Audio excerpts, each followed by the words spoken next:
Well, good morning, Matt. How are you this morning? Pretty good. Ready to rock and roll on a Thursday. It's funny because you figure this stuff's recorded. Morning and Thursday might not matter for most people Yes, watching it. indeed. Yeah, Take a minute and just kind of bring us up, who you are and what's up. yeah, yeah. So my name's Matt Filipenko. I'm 41 years young. Um, I'm getting more gray hair, but my wife's a cosmetologist, so she'll be coloring it here soon. So I'll look like I'm 25 again soon. Um, but uh, but yeah, we live in sunny Florida, and used to live up in Texas. Before that, we used to live in North Dakota. So I mean, we've lived. Um, we're we're getting ready to buy a home soon, and that will be our 30th move throughout our life since being together. So that we've definitely moved and went places. And When I was 19, I was diagnosed with an inherited retinal disease called Stargardt's. So I joined this whole group of Sam Seavey calls it the Star Guardians. I joined the club, and now we're just going out and rocking and rolling. I mean, not letting it kind of get you down. You gotta kind of persevere and push through stuff. And people who don't know what Stargardt's is, it's a disease in the eye that uh, that robs us of our central vision, our most detailed vision. And I like to explain it like, most people are pretty aware of looking through a camera, and when they came out with the shutter button and it was blurry, and you pressed it a little bit and it locked in and came into a real crystal clear picture. That's the part of our eye that doesn't work. Yep. Yeah. I heard Sam say one time, and I stole it from him. He said it's the coolest trick because you can look at stuff and it disappears, but it's also the worst trick because we're the only ones that can see it disappear. So I was like, dude, that's pretty good, and it's totally true. Because Yeah. if you lose a remote on the floor, you can't look straight at the remote because you're never going to find it. And that's because we do have peripheral vision, but we don't have that center detail, which takes away driving, which takes away reading, which takes away noticing faces easily, which takes away easy journey through school in the classroom, which sports, which could take away a lot of things in life. And my this blind sighted, most of my life I felt blind sighted, like whack, this is happening to me. I can't believe this is happening to me. And I changed the name one day. I was up in the woods and doing a hike and filming, and I'm like, blind sighted. It's not. To me, there's real problems, right? Not just problems, but real problems. And I believe that real solutions are great, but real systems really help you nurture that reoccurring problem, because blindness, legal blindness, it doesn't go away. Yep. Yeah, absolutely. I mean, it's something that you have to navigate through. I mean, early on, I mean, I was like a wreck for a long time. I mean, there's still days where like there's certain uh, situations in life or scenarios that you'll step through. Like a couple of years ago, I gave up driving altogether. I used to have a moped, Honda Ruckus, and I would rip on that thing. And I bought a cheap helmet off Amazon, and then I had a friend that said, "Hey, no, you can't have those cheap helmets. You need to use a really nice one." So he bought me like a $400 helmet. Um, and it was even worse because it had speakers in it, and I could listen to music while I was riding.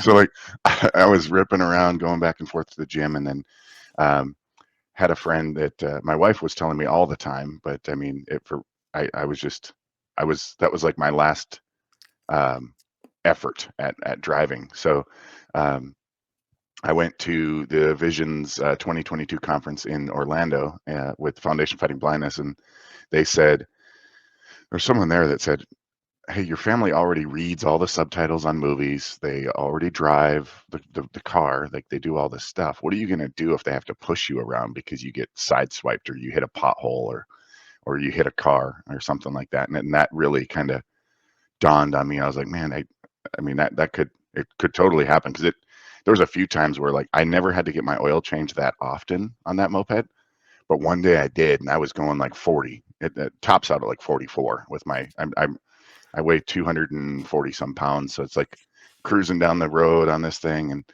and when you're not on the road all the time, you mentally you forget where the potholes are, and all of a sudden you're just like you hit one, and I mean it about knocks your teeth out. You're like, what in the world was that?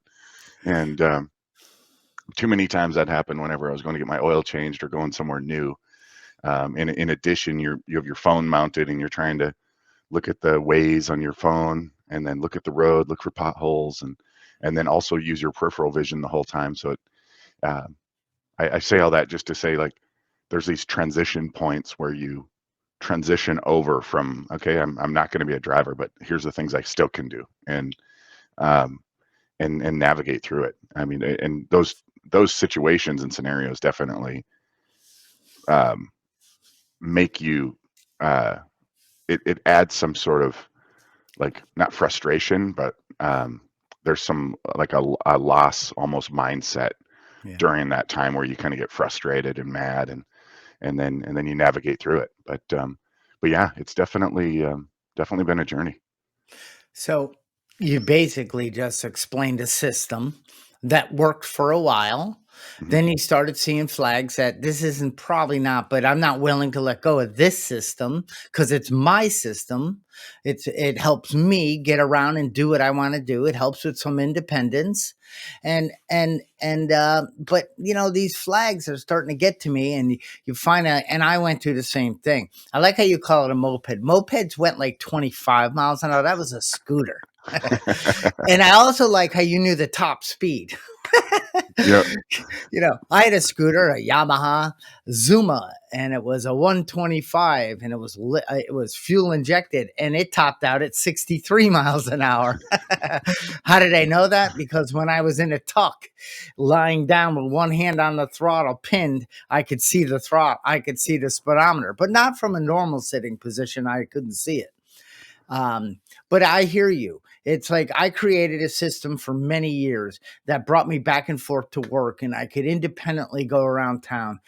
Was it the smartest thing? Probably not, but it was worked for me. Hmm. And then it didn't. I too I had two accidents, and both, and it was hard to accept that it was maybe the car hit their brakes and did something, and it wasn't my fault, but I still clipped rear, the part of the bumper that sent me sailing across the road. And and and it's like, yeah, but it wasn't my fault. And it's like denial, you know, and it's, Hmm. I don't want to see that. I don't want to build a new system. This one's worked for me for years. And you said it. It's like we have systems, we have ways to live, to approach our environments, our thinking, and the way we do things. But that changes. You're 41, I'm 57, and I did not let go until, you know, when I hit 40, Matt, my eyes took a turn.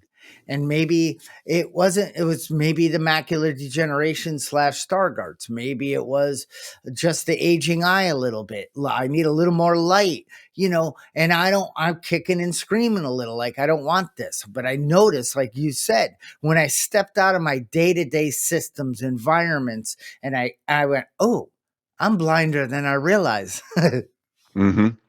Yeah, I catch that all the time too. Like I'll be places and because I definitely um, lean on family like 180%. One, I mean 200%. I mean it's like they drive, they read stuff. Like I'll if they're not around, I've got my iPhone and I'll like take a picture and I'll zoom in at where I work. I got a ton of accommodations where I work. We'll talk about that in a minute, but super accommodations from work.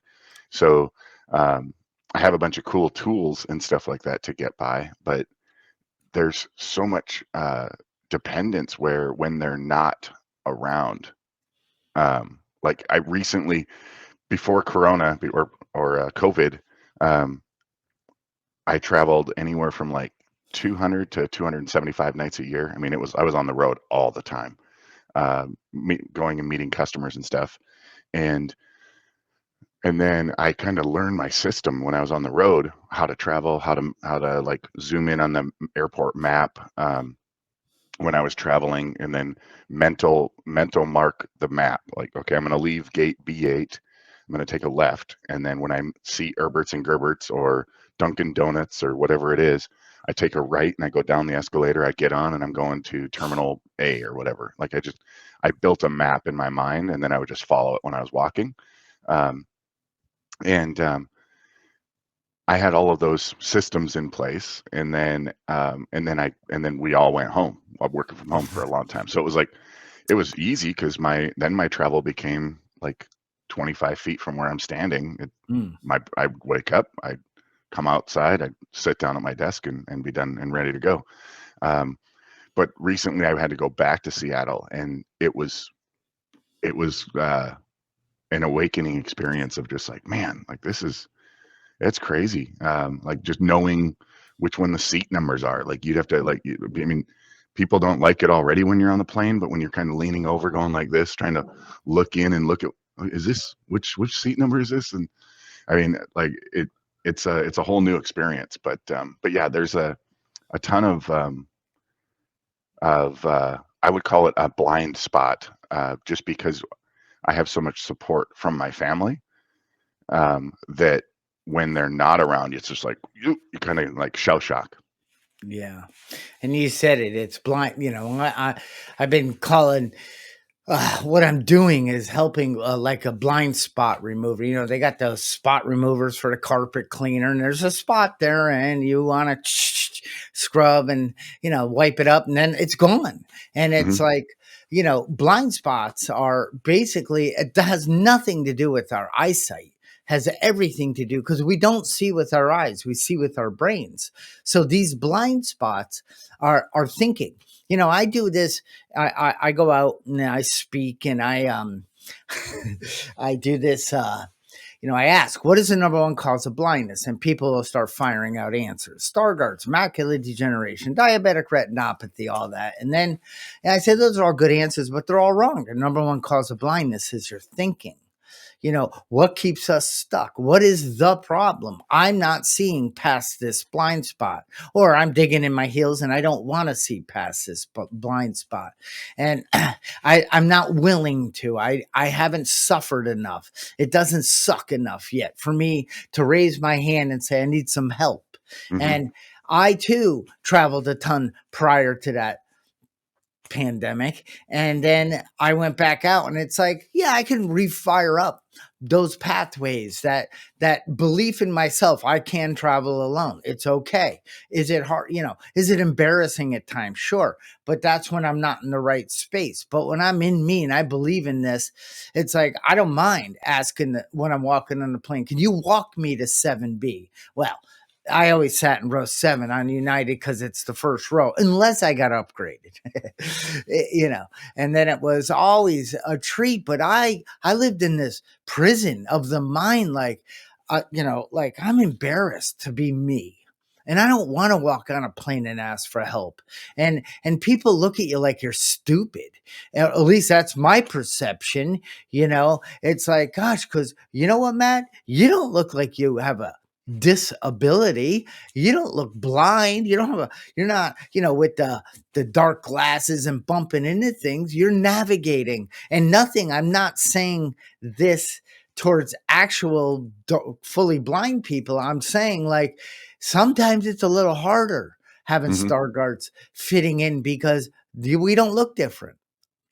Yeah, yeah, I've heard that from a ton of. I work in software and at Microsoft, and I've heard from a ton of people when we're building accessibility into our products and stuff. They'll always say the amount of low vision versus blind tooling. Like there's a ton of blind tools like JAWS and NVDA and Narrator and screen readers and Braille and like all of this stuff. And and then from a low vision perspective, there's not as much. And I've met a ton of people that are fully blind or totally blind, and they'll be like, Oh, wow. Okay. Yeah. Yeah. I mean, what tools do you use? They're always intrigued on what I'm using to navigate through it because they're aware as well that there's a lot of tools out there.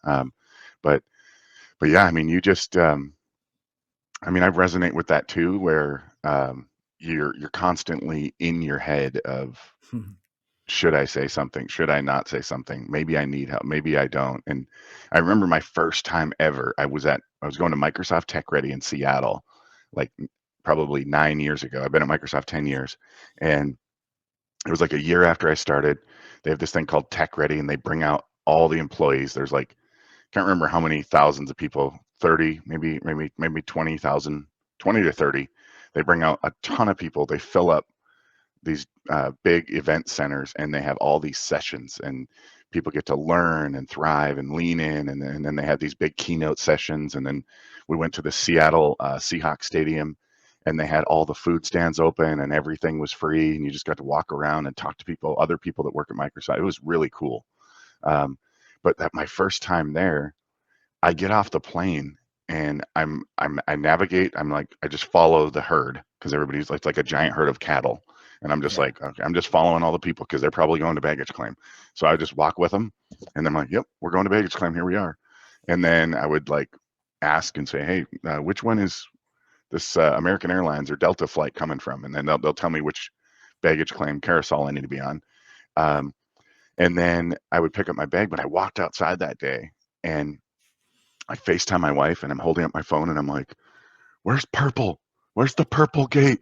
Where's the purple? And I'm like freaking out on the phone. And I'm like, because I don't want to miss the bus that goes to campus and Yeah. I need to be there on time. And I'm like, I can't see these stupid signs anywhere. And like, I was so mad that I was just like, and it took a minute for me. Like, she was like, hey, slow down, stop, like, slow down with your camera, just slowly move it around and then we were able to finally navigate and figure it out. But yeah, I remember that first time of like getting out there, getting and like that was my first away experience of getting off on my own. And then from that moment forward, then I started to build those mental maps of okay, if I leave, I could look at the Seattle airport map at SeaTac and then look at it and go, okay, when I leave baggage claim, the Uber pickup, now I take a bunch of Ubers. The Uber pickup area, I know it's on second floor. So like I have to cross the walkway, go down, and Yep. then walk. And like you build these mental maps of where you Yep. need to get to. And then you just follow it. And sometimes that map fails. Sometimes they change the plan and they don't email, they don't tell people like, oh, we moved our Uber pickup to floor 3. And then you just audible. So in addition to like my travel, a lot of people don't like a lot of layovers, but I purposely give myself like an hour and a half layover. So when I travel, my travel days usually take 8 hours, no matter where I'm going in the U.S. Just because I get to the airport like an hour and a half early. Like I go through TSA, I've got TSA pre-check, so I can move through faster on some of those things. But um, I I allow myself that grace period of learning moments or learning time to Hmm. adapt to changes because something's going to happen and you just if you're not prepared for it like it's gonna smoke you. Yeah. It'll drive you to pull out the phone and start beating on yourself and going, "Tell me where I am. Get me there." And Yep. it's like demanding. And oh, I love when people are doing this with any type of camera. It's so rewarding. Yep. And but when you're so what I'm hearing is first of all, you think it through prior to leaving the house. You visualize your successful travel. Now, and that works sometimes because once you've been through it. If I traveled once a year, I wouldn't do any of this. I'd rely on the people I'm going with, be my eyes, and I'm just gonna, follow the herd, which is the family most likely if I'm not only traveling. So I don't need to put my bandwidth into that. I can create other systems in my life. But as now I realize I'm going to be doing this over and over. Let me sit down and visualize this. What would work best for me? And then create that and go from that. But know that it's not always going to be perfect. Chicago airport is different than Atlanta, which is different than Denver, which is different than, but they're all the same in a way. They all have a way to get you around. Sometimes you get to go on the electric cart. Sometimes, but and it's so funny how we ended up in travel. But it's like life. It's like going to work, working for corporate. I don't like Susie down in cubicle L. This one, it's like I haven't taken the time to create a system to help build team and to be a part of something that I believe in, which first has to start with us. You got Hmm. to believe in yourself before you can believe whatever it is that it is possible.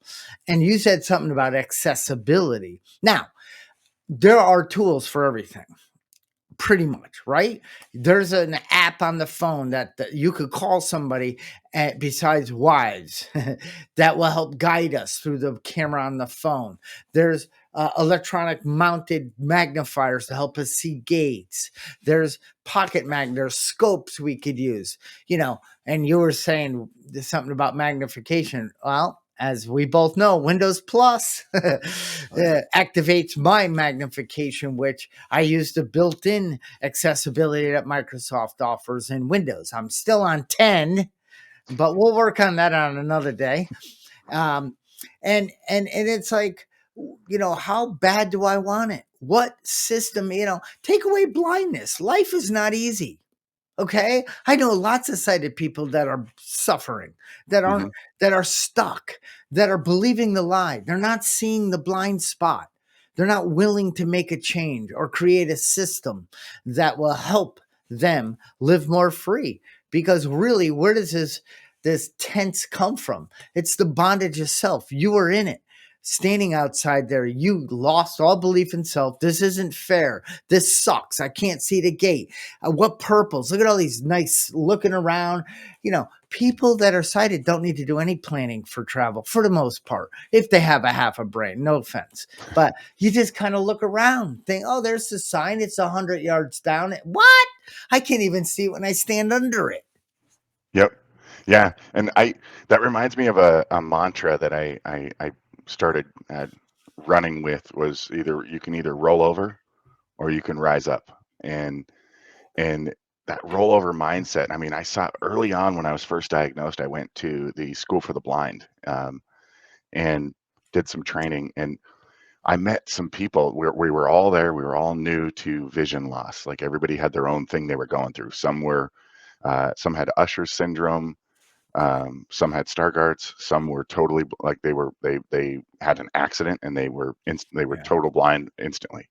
Um, so like there was all these different scopes and different like paths that people were on.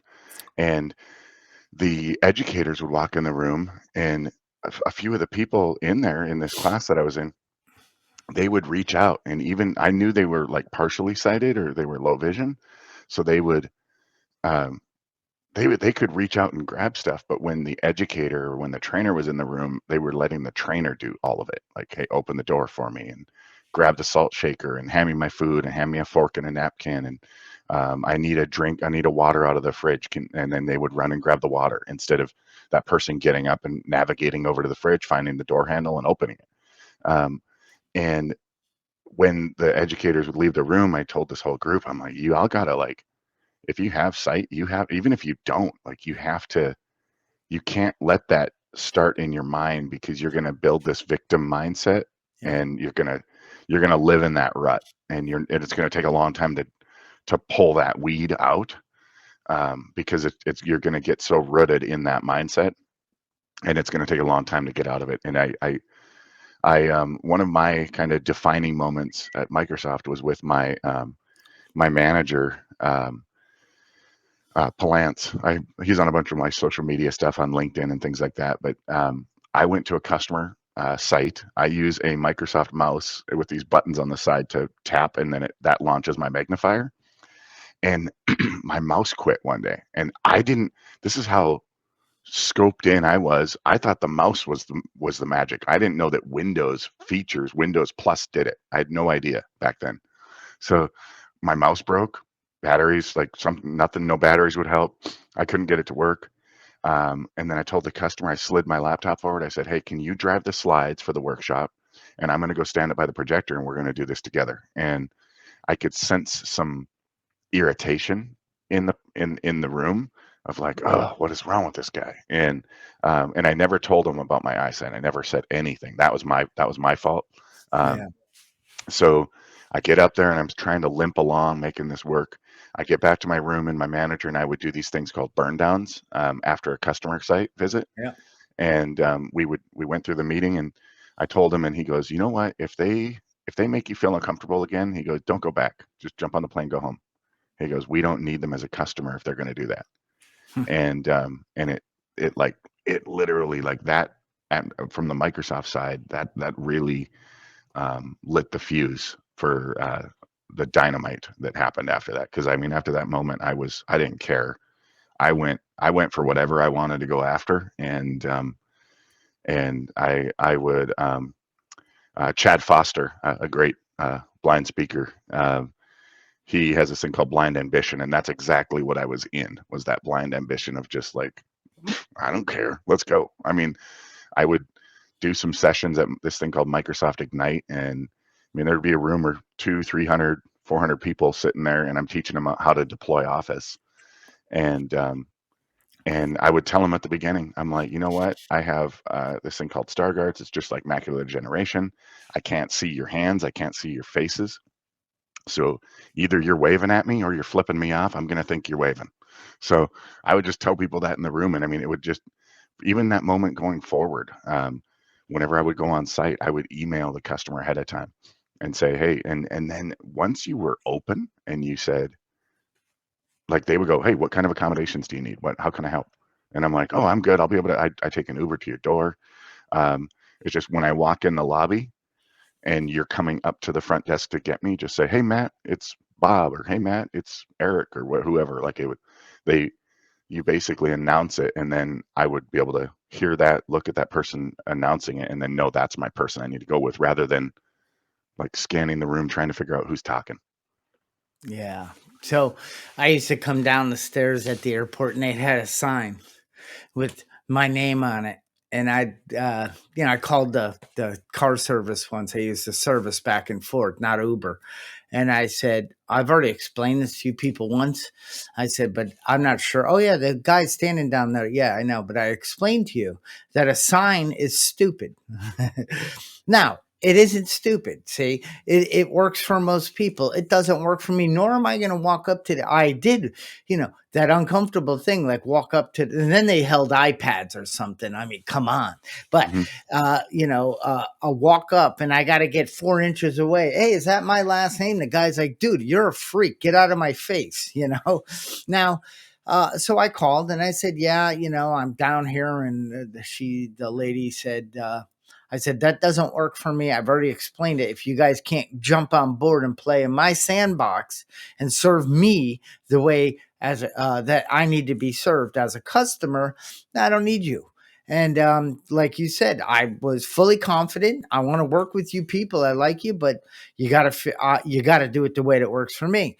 So they then learned what carousel my stuff. So the guy would always be standing in the same spot, the guy, the gal, whoever. And it became a system that started working. And that's what I'm hearing. You went in and you kind of, if we're not transparent, if I don't, Hmm. I believe in my abilities. If I give my power to Stargards, to macular degeneration, like that's who I am. Because that took away a lot from my eye, not from my brain, not from my abilities, because I can work around that and create ways to succeed and thrive in life, right? So I but for years I gave that power to this little disease in the back of my eye. And I also would show up at places and I didn't want to be blind. I didn't want to talk about it. You don't need to know. Let me, but it was very stressful. And the energy in the room, or if somebody just said, I took it, maybe it wasn't even the truth, but I was pissed. I'm like, screw you people. And you told a story one of the times we chatted, and you talked about, I mean, you had a video production company, you worked Hmm. in medicine, you did these things, you kept doing different things, finding a lane that worked best for you and your family, right? Hmm. But you went in on it, you went in with a bit of an ego, like, I know Excel. You got this first interview at Microsoft and you failed miserably at it.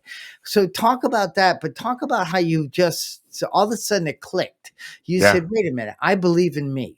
Hmm. If I'm able to do what I've done to get to this point, this is a piece of cake. I'm trying Yep. to sell you on stupid cells in a, no offense, Microsoft, but tell that story a little bit. Yeah. Yeah. So, so before Microsoft, we owned a video production company.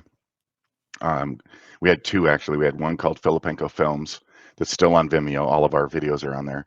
And then we had one called Blind Spot Productions, which was totally a pun on the blind spot. Um, and then uh, I had a sole proprietorship, another one. The cool thing about business is I could open 15 sole proprietorships tomorrow. No one can tell me I can't.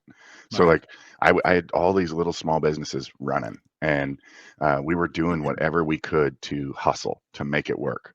And My goal, my long-term goal, I had a bunch of friends that worked at Microsoft already, and I always wanted to get in.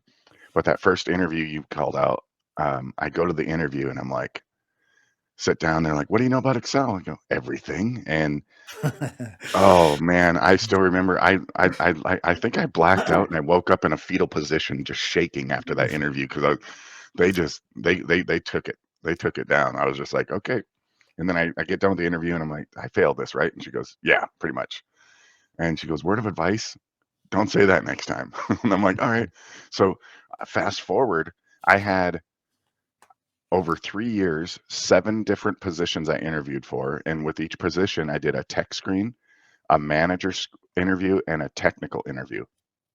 So I met with 21 different people over 3 years to try to get into the company. Um, and my last interview, I had so much pride and ego and all this crap built on, and it took 6 times and 20 people to like chip it all off. And then by the time I got to that last interview, I sat down with this lady named Maggie, and she goes, "So why do you want this job?" And I'm like, "Well, I think code is really cool. I think it's almost like art because you basically have just all these." Um, you just have all this code and it's not that pretty when you look at it, but what it designs is really cool, and the UX that it builds is really cool. Like there's all these different pieces to it. And I I got to that last one and I told her, I said, I don't know everything about what you're asking me to. I was that back then it was the small business accounting tools, and then I joined into this team called the Office deployment team, where we helped customers install, update, activate Office. And I sat in that interview and I said, I have no idea what I'm doing, but as long as you give me the tools to do it, I can figure it out because I figured out how to make videos being legally blind. And I figured out how to do small business IT. I would go to like chiropractors and realty offices that couldn't afford an IT guy, and I would charge flat rate pricing. I would charge them $55 for RAM. And if anybody on here knows how to replace RAM in a desktop, it takes you about 4 seconds. So I'd walk in with 2 sticks of RAM, pop the pins, lift them out, snap them in, hold up my hand for my check, and be like $55 later after 4 seconds, and walk away. And it was awesome for a while. But I basically shared that in that interview. I said, I mean, I was able to make this stuff work with all these things in life, so I know I can make this work. And it was tough though. I when I first started, I went home many days working on technical support on the phone, um, crying. Got home and I would just like lose it and be like, I'd tell my wife, I'd be like, babe, this is never going to work. Like I have no idea what I'm doing. And it was just because you would call, the customer would have like this catastrophic issue they were calling technical support for, and you would have to like diffuse them, get logs, figure it out, like navigate through it, build. I use Microsoft OneNote, so like I'd start saving all of anytime I fix something, I'd categorize it and I'd save that, and I'd fix something else and I'd save that, and I started building like this Rolodesk of all the issues that I've solved, and then if I heard another call that was similar, I'd jump into that OneNote, type Control F, find that old case, grab that solution, throw it in there, see if it would work. If it didn't work, I would keep kind of hitting against it, and once I'd solve it, I would grab that, put that in that OneNote. So it was like I would build another system to succeed. But yeah, I mean, at the beginning, it was mainly to just show Maggie, that manager, and those other folks that yeah, I mean, I don't know everything, but I've had success with this other stuff. Like it's and when I got done with that interview, one of the profound thing that they said was, Matt, if you knew everything, you'd already work here. And I went, oh yeah, that's a good point. And it just dawned on me that we never stop learning, even to today. I mean, there's so many times every single week that I call it taken to church. I get taken to church all the time by people. Well, they'll start talking, and I gloss over, and I'm like, whoa, hold on, repeat, stop, let's do that again. Like now that I have Copilot, it's a lot nicer because I can just ask Copilot what they just said when they were on the Teams call, and I don't have to like publicly say, "Hey, what did you just say?" I can just say, "Hey, what did Bob just say?" And it'll repeat what he just said in text. But So that is, I'm just shifting the view a little for a minute. So that is that is so cool because what I was an employer for years, and people would come in, and there were people that had to kind of kept their head down, and I hired people that were visually impaired and different disabilities, and sighted people. Regular, I don't know what regular is, but you know what I mean. They could hear and see just fine. They could drive a car. They could look all around. They could use the tool of the eye to navigate their environments with more success than I could, and they were not getting hired.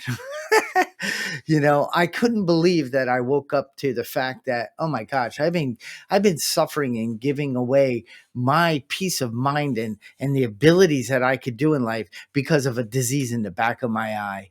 And I realized that those who came in and said, "Hey, this is who I am.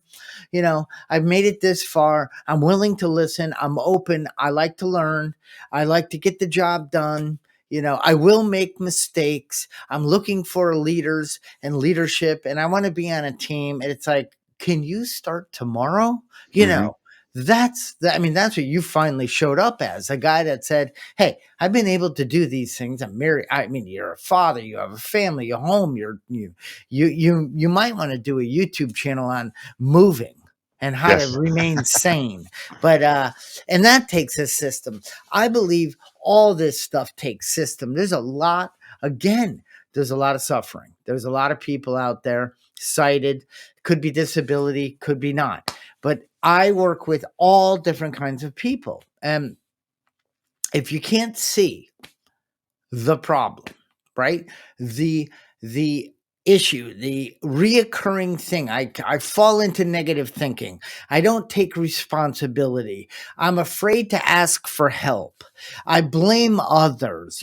If these things are cropping up and it keeping you stuck or frustrated in life, you might want to just kind of peel back the onion and create a system, because if it keeps coming, Matt, like certain things in our life, when I have a system to travel, a system to come into, turn on my office with a few buttons and connect and do live streams and video production, and I'm legally blind too. It's like, you know, I help more sighted people with navigate computers and things that I think like you do, not like you do, but it's like who I'm the go-to guy when somebody can't figure something out.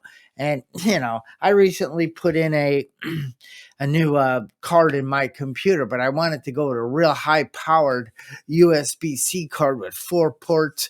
Two of them have extra juice, the other two don't, but they're streaming the video. I mean, it's just I don't need to know how all that electrical connections and what it does all through. I just need to know that, and I did it. Did I use adaptive I put on big goggles that magnify. I use my hand. I see through my hands quite a bit. If I needed, hey, I would always holler to my girls, "Might borrow your eyes." Sometimes there's all the tools in the world, but I just want your perspective. It might not be that you could see it. What are you seeing? You know, let me see your mind's way of looking at something, because again, we see the world as we are. And how are we? Or how am I? Do I see the store, the corporation, the people outside as problems, or do I see it as, I'm content and happy with myself? So I see that out picturing from within, but for years, Matt, I didn't. Hmm. Yeah, I'm almost identical to that. It's the same the same scenario where you just you live in this kind of locked in mindset and get stuck in it. And it's definitely it's freeing when you can kind of break through that and start finding systems, finding alternatives, leaning on others, being transparent like that. It's all big steps in a transition process that it takes people a long time. I mean, I feel bad sometimes when I'm talking to people because they'll say, "Oh, I was recently diagnosed with X," and they'll just tell me something, and I'm like, "Oh, that's cool." I mean, well, wait a minute, it's not cool, but like you're gonna learn a lot now because you're gonna have to adapt, and if you don't, you're gonna roll over, and if you do, you're gonna rise up. So like, it's your choice. Get to work.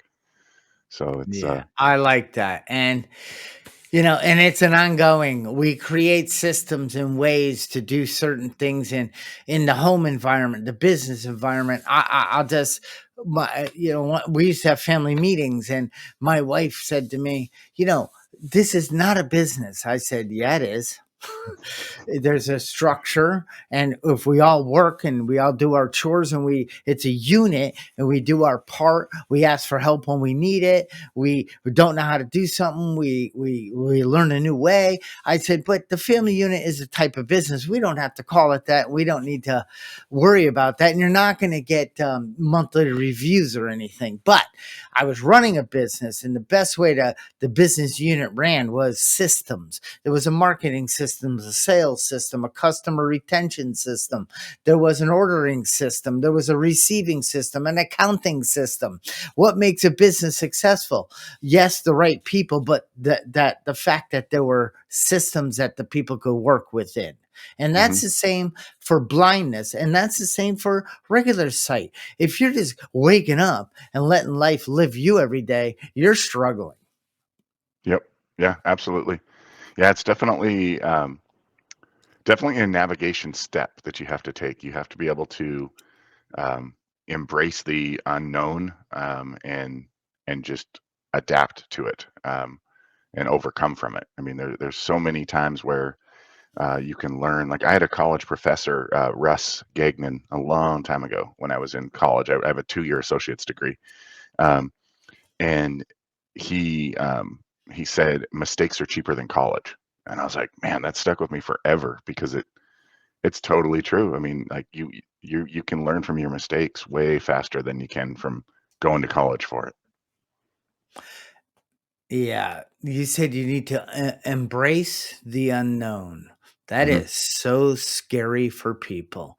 I thrive in the unknown because I love figuring out ways. I love not the map software. I love being challenged. I love walking into a brand new camera or complex things, because I now, not in the old days, but I like that. I like looking at a way to cut my lawn better, or fix this, do that, manage my home. It's like I like that because I embrace the unknown. But where people suffer is they do the known every day. They get up doing the same. We won't call it a system, we'll call it routines, habits Hmm. that kind of produce the same results over and over until you finally hit a wall, until you kind of surrender. That's the only way you say, wait a minute, this isn't working. I'm starting to blame this person, that corporation, this stupid software, this darn computer. I'm starting to look like put the problem outside of me when really it's that I'm not embracing. I need Hmm. to ask for help. I need to surrender to this. I need to take a look at this. And this is for all. This isn't just people with low vision or Yep. blindness. This is the cycle. And then create a new system, a new approach, and move through that. Like you said, rise up, man, because you can do it. Yeah. Yeah. I've seen it many times, even early on in my own journey. I was on Social Security disability. Being newly diagnosed, I took that rollover piece of my mantra and I ran with it. I was just like, I'm done. I'm I get X amount of money per month for SSDI, and I'm gonna work these side hustles, and I'm only gonna work these side hustles up until it gets me to a point where, um, with this side hustle, I can get to just below what the government needs me to make before they take away my SSDI. And I would constantly teeter this all the time. And then at one point it was just like, you know what? We need to smash the ceiling and be done with it because it's holding everything back. Um, and and then that moment was super defining. And it doesn't matter if you're low vision, blind, you have any disability, like anything. There's all sorts of economic situations that people could be in on different types of government assistance. And um, if you fall victim to that mindset, you'll stay there. You'll stay beneath that spot because you know it's guaranteed to get paid right here. And if I squeeze above it, they're going to take it away. And you get into this like scared mindset of like they can't take it away. I can't let them have it. And not knowing that when you bust through that, that you're gonna make 10 times more like what you were making. So it's a hard thing to uh, transition through and kind of walk through because there's a lot of trust and um, a lot of systems, like you're saying, built around staying underneath that umbrella or that ceiling where you have to stay. Um, but once you break through it, I mean, I remember um, just looking at um, my life from when I was 25, 26, like as I'm navigating through my life and I'm navigating with that SSDI and the small businesses and my like even looking at my taxes the other day, I just got my taxes done, looking at where am today to where I was back then. It's mind blowing when you see it because it makes you think of like all the different transitional pieces throughout that time that you had to go through. It's that glass ceiling. You'll Yep. never you'll hit it and come down. You'll never until somebody like hearing you just share that story. It's like, wait a minute, there's more. There's more Yeah. potential in me. And I talk all the time that we all were built with the power within us. Some have one arm, some have one leg, some have bad eyes or low vision, blindness. Some are perfectly sighted with great hearing and they're very attractive and they have a lane. It's like, I don't need to be anyone but who I am. And if who I am isn't helping me break through that glass ceiling, then I got to go to the mirror. I Yep. cannot look out. You said another thing. I can't look outside of me for someone to ring my doorbell, show up, give me the magic pill or the secret solution so I can then thrive. No, it's called hard work. You Yep. said fell victim. I fell victim to the belief that I could rest satisfaction, happiness, and success only if I managed outside of me well. Like if when I walked in a corporation, they didn't ask questions, they just gave me the highest position because I mean, you've had a tough life, dude. You're blind. It must suck. Let us just give you something because you deserve it. You're a victim. And it's Mhm. like, absolutely not. You went in and you worked with Microsoft and you talk to them about here's me, this is what I can do, but I need some assistance, I need some tools, I need to work on the presentations, I need somebody banging the keys while I'm talking. You found a way that became a system that helped you climb in the company, and they probably love you.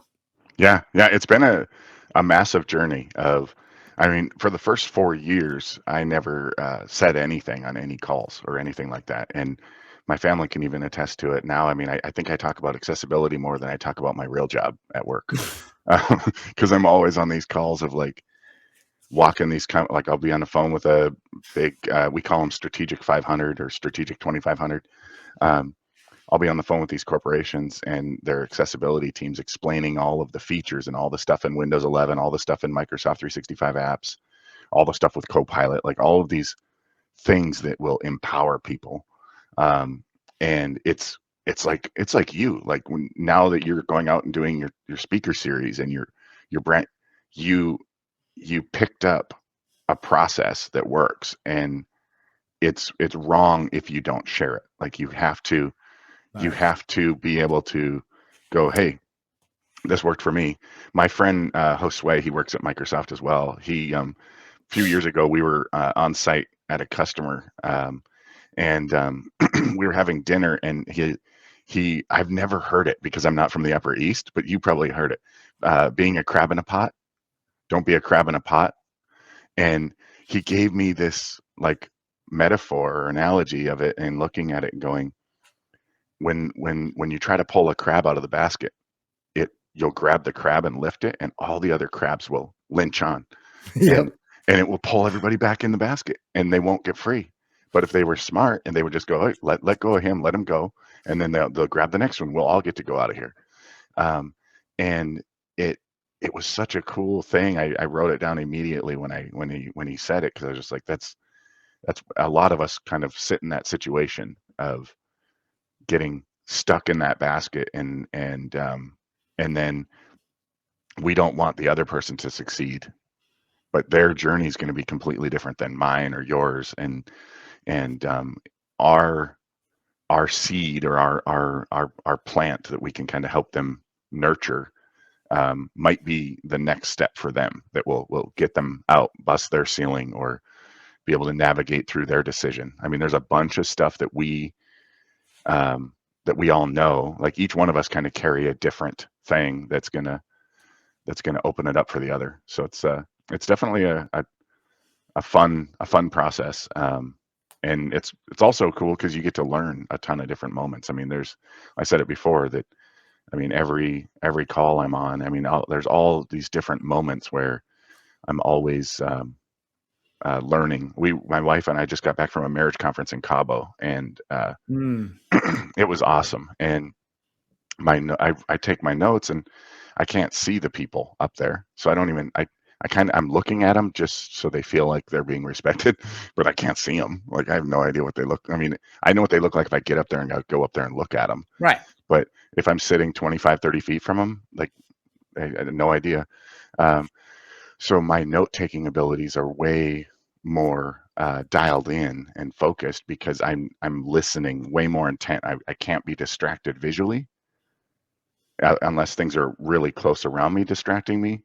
But if it's off in the distance, like I can't be distracted from it. So I lean in and I take notes, and I'm in Microsoft OneNote, and I'm adding a bullet, and I'm listening to keywords they say, and I'm typing the whole time they're talking, like almost for trying to be as much verbatim notes as I can grab from their presentations.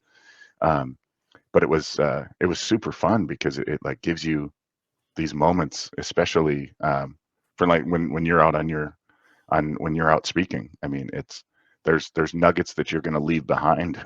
Yeah. There's stuff that like Chad Foster and Sam Seavey, like I mean, everybody's out there doing stuff and shaking it, Yeah. um, and it's those little nuggets of wisdom that we're given to people that'll get them up to that next level.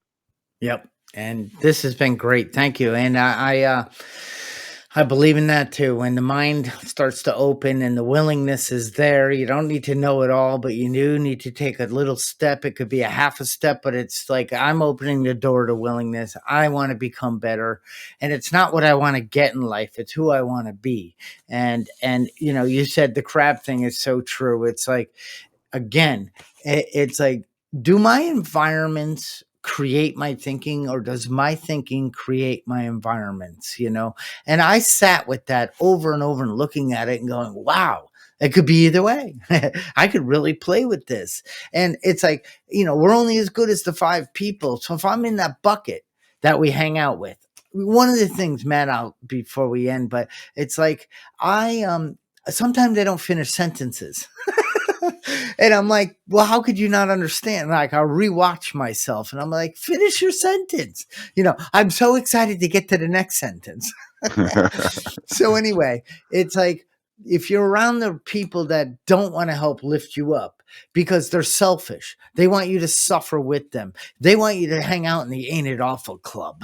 And that's huge in the disability. I shouldn't say in all, but I see it in the blindness world. Yes. That is a big club. Ain't it awful? And so when somebody starts to say, I want to try to be more successful, and I'm climbing the side, and now all of a sudden, whoop, nope, you're going to stay with us and suffer.